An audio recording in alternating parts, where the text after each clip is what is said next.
Dyne ఇన్ బార్ పిచ్ పై టాస్ గెలిచిన క్రికెటర్.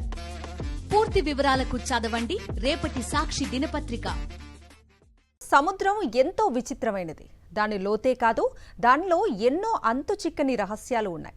సముద్రాన్ని చూస్తుంటే మనసుకు తెలియని హాయి కలుగుతుంది. తీరానికి కొట్టుకొస్తున్న అలల శబ్దం చెవులకు వినసొంపుగా ఉంటుంది. కనుచూపు మేరలో కనిపించే సముద్ర సోయగాల గురించి ఎంత చెప్పినా తక్కువే. అయితే విశాఖపట్నంలో సముద్ర తీర ప్రాంతం అలజడి రేపుతోంది. ముందుకు వెనక్కి వెళ్తూ భయపెడుతోంది. అసలు సముద్రంలో వస్తున్న మార్పులకు కారణాలు ఏంటి? ఎన్నడూ లేనంతగా 400 మీటర్లు సముద్రం ఎందుకు వెనక్కి వెళ్లిందనే ప్రశ్నలు ప్రతి ఒక్కరి మెదడును తొలిచేస్తున్నాయి.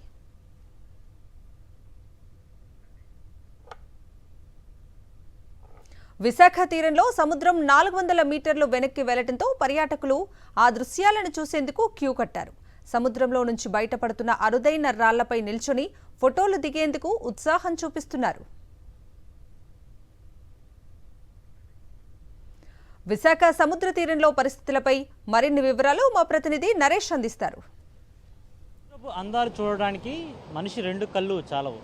ఈ మాట అతిశయోక్తి కాదు.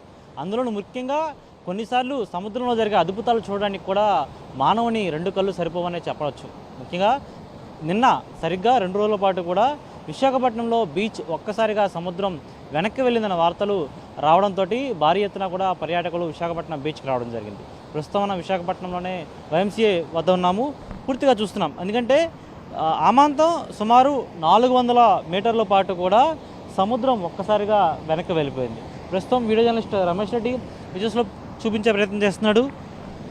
కనిపిస్తున్న రాళ్ళన్నీ కూడా సాధారణ సమయంలో మొత్తం కూడా అలల తాకిడికి తడిచి మొద్దవుతూ ఉంటాయి. అలాంటిది ఆమాంతం 400 మీటర్లు సముద్రపు రాళ్ళు అన్నీ కనిపించేలాగా పూర్తిగా కూడా సముద్రం ఒక్కసారిగా వెనక్కి వెళ్ళింది. అది సాయంత్రం సమయం.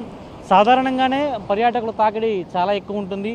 మరి ఇలాంటి ఒక అద్భుతం, ఒక కొత్త వింత చోటు చేసుకోవడంతో పర్యాటకుల తాకిడి మరింత పెరిగింది. కానీ చూడడానికి అద్భుతం చాలా బాగుంది. ఎందుకంటే అప్పటి వరకు సముద్రం తన గర్భంలో దాచుకున్న అనేక రాళ్లను, చాలా అందంగా ఉన్న రాళ్లను సాధారణ సమయంలో కనిపించకుండా ఒక్కసారిగా కొత్తగా కనిపించడం. మరోవైపు సాధారణ స్థితిలో అంతవరకు కూడా ఏ ఒక్కరు ఈత రాని వారు కావచ్చు, లేకపోతే ఎంత ఈత వచ్చినా సరే అంతవరకు లోపలికి సరదాగా కొంత దూరం వరకు వెళ్ళేవారు. కానీ పూర్తిగా ఒక మనిషి పూర్తిగా మునిగిపోయే స్టేజ్కి వెళ్ళేంత లోపలికి ఎవరు వెళ్ళరు. కానీ ఆ సమయంలో 400 మీటర్లు అమాంతం సముద్రం లోపలికి వెళ్ళడంతో ఆ రాళ్ళు మొత్తం కూడా చాలా చక్కగా ఒక గ్రీన్ కలర్లో, ఆకుపచ్చ కలర్లో పైన అలాగా నాచు కనిపిస్తూ ఉంటే చాలా అద్భుతంగా దృశ్యాలు కంటికి కనిపించడంతో చాలామంది పర్యాటకులు లోపలికి దిగే ప్రయత్నం చేశారు. ఆ రాళ్లపై నిలబడి చాలా ఆనందంగా కేరింతలు కొట్టారు. కానీ ఇప్పుడు ఇందులో ఒక విషయం అందరూ గమనించాల్సి ఉంటుంది. అసలు సముద్రం లోపలికి ఎందుకు వెళ్ళింది అనే అంశం తెలియాల్సి ఉంది. సరిగ్గా మనం విజువల్స్లో చూస్తున్నాం ఏ విధంగా సముద్రం అలల తాకిడి, అలలు పూర్తిగా వచ్చి ఆ రాళ్లను తాకి ఆ రాళ్లను ఢీకొట్టి మరీ ముందుకి అలలు అయితే ముందుకు వస్తున్నాయి. ఇలాంటి అలలు ఎందుకు ఒక్కసారిగా వెనక్కి వెళ్ళాయి? సాధారణంగా అలా వచ్చి వెనక్కి వెళుతూ ఉంటుంది. కానీ ఎందుకు సముద్రం మొత్తం కూడా సాధారణ స్థితిలో ఉండే కన్నా ఎక్కువ ఎందుకు వెనక్కి 400 మీటర్లు వెళ్ళింది? అమాంతం ఒక్కసారిగా ఒక రోజు పాటు కూడా మొత్తం అంతా సముద్రం వెనక్కి వెళ్ళడంతో అందరూ ఆశ్చర్యపోయారు. కానీ దీని వెనకాల ఉన్న రహస్యం ఏంటి? ఎందుకంటే సముద్రం సంబంధించి అమావాస్య అదేవిధంగా పౌర్ణమి గడియల్లో చాలా వరకు సముద్రపు అలల వేగంలో చాలా మార్పులు చోటు చేసుకుంటాయి. అదేవిధంగా అమావాస్య నాడు మరోవైపు నిండు పౌర్ణమి చంద్రుడు అలా కనిపిస్తున్న సమయంలో కూడా సముద్రపు అందం అనేది చాలా డిఫరెంట్గా కనిపిస్తుంది. రోజు కనిపించేలా కాకుండా అలల తాకిడి కావచ్చు, సముద్రపు అందాలు కావచ్చు, ఆ వీచే గాలి విషయంలో కూడా చాలా తేడా కనిపిస్తాయి. మరి ఇప్పుడు సముద్రం సంబంధించి లోపలికి 400 మీటర్లు ఎందుకు వెళ్ళింది? ఆ తర్వాత మళ్ళీ సాధారణ ప్రక్రియలో భాగంగా మళ్ళీ ముందుకొచ్చే ఆ పయనం అయితే ఎందుకు సాగుతున్న అంశంపై తెలుసుకునే ప్రయత్నం అయితే చేద్దాం. విశాఖలో సముద్రంలో చోటు చేసుకుంటున్న సంఘటనలు స్థానికులను, మత్స్యకారులను ఆశ్చర్యానికి, ఆందోళనకు గురిచేస్తున్నాయి. సముద్రం 400 మీటర్లు వెనక్కి వెళ్లడంతో తన గర్భంలో ఉన్న మత్స్య సంపద ఒడ్డుకు కొట్టుకు వస్తోంది. తీరం వెంట పలుచోట్ల చేపలు కొట్టుకు వచ్చిన ఘటనలు వెలుగు చూస్తున్నాయి. సముద్ర తీరంపై మరిన్ని వివరాలు మా ప్రతినిధి నరేష్ అందిస్తారు. నేను ఇప్పుడు విశాఖపట్నంలోని ఆర్కే బీచ్లో ఉన్నాను. నేను కూర్చున్న ఈ రాయి ఏదైతే ఉందో ఇదంతా పూర్తి కూడా ఎప్పుడు అలల తాకిడికి పూర్తిగా నిండిపోయి ఉంటుంది. అలలు మొత్తం వాటర్ రావడంతో వాటర్ ప్రవాహం అనేది దీని మీద ఉండగా ముందుకు సాగుతుంది. కానీ ఇప్పుడు ఈ అలల తాకిడి అనేది చాలా తగ్గింది. సుమారు నిన్న 2 రోజుల వ్యవధిలోనే పూర్తిగా కూడా ఈ సముద్రం అంతా కూడా 400 మీటర్లు వెనక్కి వెళ్ళడంతో చాలా కొత్త వింతలు అనేవి కనిపిస్తున్నాయి.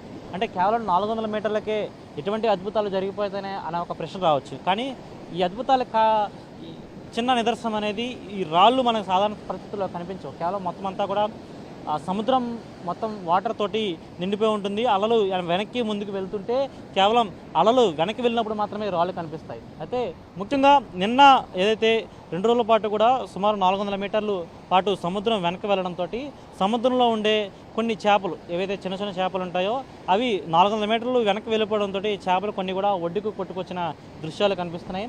ప్రస్తుతం మనం సాక్షి టీవీ స్క్రీన్ మీద చూస్తున్నాం. ఈ విధంగా చాలా వరకు చేపలు ఒడ్డుకు కొట్టుకురావడం జరిగింది.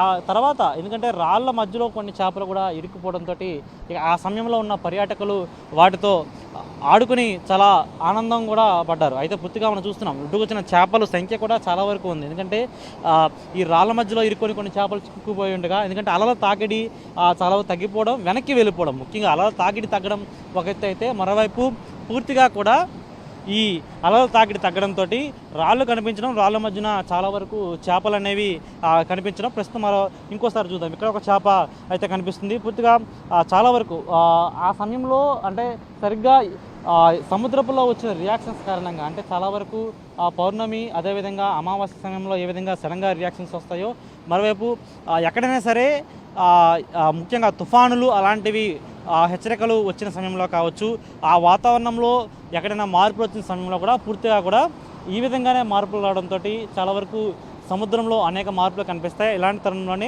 చాలా వరకు సముద్రంలో ఉన్న జీవులు ఈ విధంగా చిన్న చేపలు అదేవిధంగా కొన్ని వస్తువులు కూడా బయటపడుతూ ఉంటాయి. మనం గతంలో కూడా చూసాం చాలా వరకు అలల తాకిడి ఎక్కువ ఉండడంతో ఒకసారి భారీ చెక్క పెట్టి ఒకటి బయటకు విశాఖపట్నం బీచ్కి రావడం జరిగింది. అదేవిధంగా కొన్ని మర బోట్లు ఏవైతే గతంలో పాడైపోయి సముద్ర గర్భంలో ఉండిపోయినవి కూడా వేగానికి బయటకు వచ్చిన కొట్టిన ఘటనలు చూసాము. అయితే పూర్తిగా అసలు ఎందుకు సముద్రం వెనక్కి వెళ్ళిపోయింది? 400 మీటర్లు వెనక్కి వెళ్ళడం అంటే అంత ఆషామాషి విషయం కాదు. దానికి కారణాలేంటో అన్వేషించే ప్రయత్నంలో ఉందాం. సాధారణంగా ప్రతి అమావాస్య పౌర్ణమి రోజుల్లో సముద్రంలో అనేక మార్పులు చోటు చేసుకుంటూ ఉంటాయి. అలలు ఎగిసి పడుతూ ఉంటాయి. కాగా ఇప్పుడు కొత్తగా పౌర్ణమి వచ్చి 5 రోజులు గడుస్తున్నా వెనక్కి వెళ్లిన సముద్రం ముందుకు పూర్తి స్థాయిలో రాలేదు.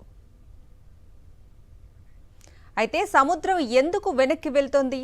ఇలా వెళ్లటం వల్ల ఎలాంటి ఇబ్బందులు తలెత్తే అవకాశం ఉందో మరిన్ని వివరాలు Andhra university retired professor BSR రెడ్డితో మా ప్రతినిధి నరేష్ ఫేస్ టు ఫేస్.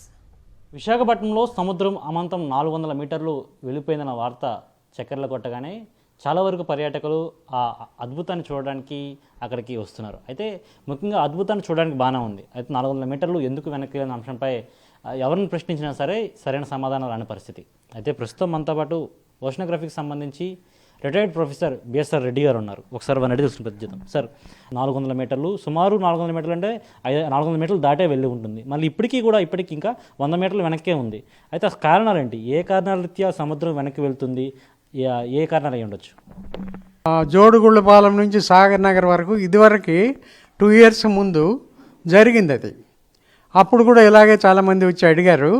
కానీ దాని గురించి అంత కంగారు పడవలసిన అవసరం లేదు. ఎందుకంటే అదే సర్దుకుంటుందని చెప్పాను. అలాగే జరిగింది. ఇప్పుడు కూడా అలాగే జరుగుతుంది. ఇప్పుడు ఎందుకంటే అది ఈ టైడ్స్ అంటారు, gravitational attraction of moon and sun. దానివల్ల టైడ్స్ ఏర్పడతాయి సముద్రంలో. అవి హై టైడ్ లో టైడ్ అని వస్తాయి. హై టైడ్ వచ్చినప్పుడు సముద్రం మొత్తం పైకి వస్తుంది, లో టైడ్ వచ్చినప్పుడు లోపలికి వెళ్తుంది. అయితే పౌర్ణమి అమావాస్యకి స్ప్రింగ్ టైడ్స్ అని వస్తాయి. స్ప్రింగ్ టైడ్స్ పీరియడ్లో మీకు హైయెస్ట్ హై టైడ్ ఉంటుంది. హై టైడ్ బాగా హై ఉంటుంది, లో టైడ్ బాగా లో ఉంటుంది. మొన్న ఈ మధ్య ఒక 5-6 రోజులకు ముందే పౌర్ణమి వచ్చింది. కాబట్టి స్ప్రింగ్ టైడ్ పీరియడ్ వల్ల ఇది వచ్చి ఉంటుంది. కానీ ఎవ్రీ స్ప్రింగ్ టైడ్కి అలా రాదు. ఎందుకంటే ప్రతి నెల వస్తాయి మనకి స్ప్రింగ్ టైడ్స్, కానీ ప్రతిసారి అట్లా రాదు.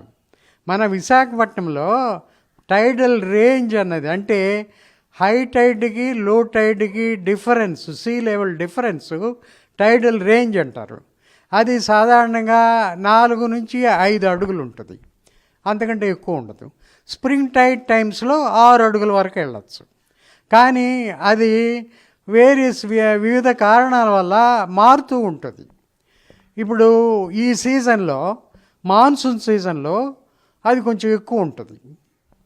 రైట్, ఇది పరిస్థితి. పూర్తి స్థాయిలో సముద్రం వెనకకు వెళ్ళడానికి కారణాలపై పూర్తిగా బిఎస్ఆర్ రెడ్డి గారు చెప్పడం జరిగింది. అయితే ప్రొఫెసర్ చెప్పినట్లుగా ఆ విండ్స్ ఏదైతే స్ప్రింగ్ టైడ్స్ ఉంటాయో, అదేవిధంగా నార్మల్ మాన్సూన్ సీజన్లో వచ్చేవి, మరోవైపు పౌర్ణమి దాటిన తర్వాత రావడం వల్ల, గతంలో కూడా ఒకసారి ఈ ఘటన జరిగింది. అప్పుడు కాకపోతే 100 మీటర్లు 200 మీటర్ల ఘటన జరిగింది. ఇప్పుడు సుమారు 400 మీటర్లకు వెళ్ళినప్పటికీ మెల్లగా అదే సర్దుకుపోతుంది తప్ప ఎటువంటి ఆందోళన చెందాల్సిన అవసరం లేదు. కానీ ప్రభుత్వం మాత్రం బీచ్ పరిరక్షణపై ఖచ్చితంగా దృష్టి పెట్టాలి, పోర్టు అధికారులు కూడా దృష్టి పెట్టాలని కూడా వారు చెప్తున్న సిచ్యువేషన్ కనిపిస్తుంది. విడుదల రమేష్ రెడ్డితో నరేష్, సాక్షి టీవీ, విశాఖపట్నం నుంచి.